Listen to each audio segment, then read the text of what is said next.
जय श्री कृष्ण दोस्तों। आइए सुनते हैं एक बहुत ही प्यारा सा किस्सा हमारे कृष्ण का। एक साधु थे, उनका कोई आश्रम या धर्मशाला में कोई ठिकाना नहीं था। जहाँ रात हो जाती वहाँ ठहर जाते, जहाँ भिक्षा मिलता वहाँ भगवान का भोग लगा देते। ऐसे में एक बार टहलते टहलते वो वृंदावन पहुँच जाते हैं।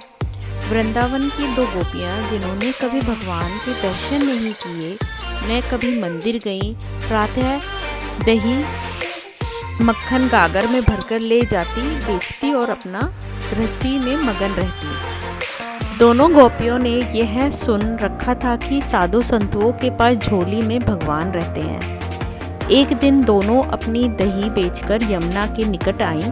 वहाँ देखा कि एक साधु अपनी झोली रखकर शाम का स्नान करने गए हैं। झोली एक वृक्ष के नीचे रखी हुई थी।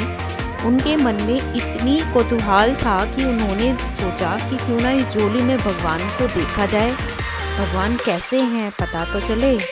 इस विचार से दोनों ने चुपके से झोली उठाई और सारा सामान बिखेर दिया, पर भगवान नहीं मिले। तभी उनकी नज़र एक डब्बे पर पड़ी। डब्बा खोला तो देखा कि लड्डू गोपाल जी डब्बे में बंद है। एक सखी बोली, यह भगवान है। दूसरी बोली, कितना निर्दयी है ये सन्यासी, भगवान को डब्बे में बंद कर रखा है।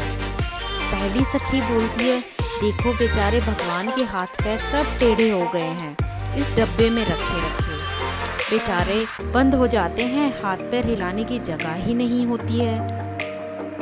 अब दोनों ने लड्डू गोपाल को उठाया। बोली, भगवान जी आप परेशान बिल्कुल ना हो, हम आपके हाथ पैर सीधे कर देंगे और हम दही खिलाते हैं, खा लो, भूखे भी होंगे।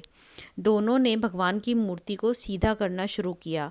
भगवान को भी उनकी सरलता पर आनंद आ रहा था। वो मुस्कुरा रहे थे। जब वे थक गईं लेकिन हारी नहीं तो भगवान को हारना पड़ा। लड्डू गोपाल की मूर्ति सीधी हो गई, भगवान सीधे खड़े हो गए। दोनों ने भगवान को नहलाया और दही खिलाकर बोली, अब लेटो, आराम करो। वह मूर्ति सीधे डब्बी में नहीं जा पा रही थी। तब तक महात्मा जी आ गए। दोनों डरकर भागे। महात्मा ने सोचा कि कुछ लेकर भागी हैं। वह उनके पीछे दौड़े दौड़े लेकिन उन तक नहीं पहुंच पाए। लौटकर झोली देखी तो हैरान रह गए। भगवान लड्डू गोपाल खड़े खड़े हंस रहे थे। महात्मा सारी बात समझ गए। वह भगवान के चरणों में गिर गए और रोने लगे। साथ ही वह खोजते खोजते उन गोपियों के घर गए, उनके चरण पकड़कर रोने लगे और उनका धन्यवाद किया। आज तुम्हारे कारण भगवान के दर्शन हो गए हैं।